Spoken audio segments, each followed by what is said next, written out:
Lobos with Healthy and Aware, and today's topic is part 2 of a 5-part video series about effective communication. I read a book called Attached, and it's an incredible book. I highly recommend it if you're into relationship books. If not, I'm here to summarize a little bit for you and share with you some of the elements. The biggest element that I took away from the book was effective communication within relationship. And this video is particularly about part 2, which is focus on your needs. And this can be a little bit complicated, a little bit confusing sometimes, because we often think that we're not supposed to focus on our needs. We're supposed to focus on other people's needs. And there is truth to that.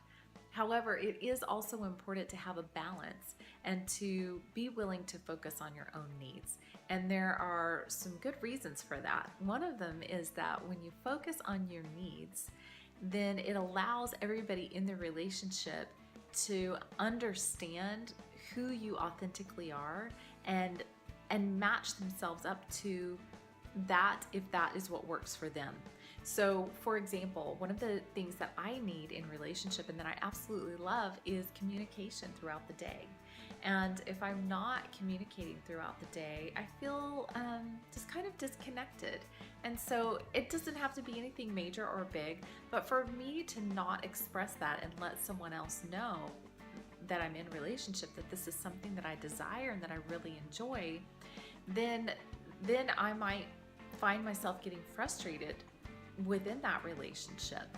And so it allows them to say, well, yeah, that is something that I can do, or that's not really something that matches me and it doesn't really work with me. And it gives us an opportunity within relationship as well to sometimes negotiate, what needs one person has and what the other one has, and how you can match those things up and integrate them so that there's a flow within your relationship that's positive and loving.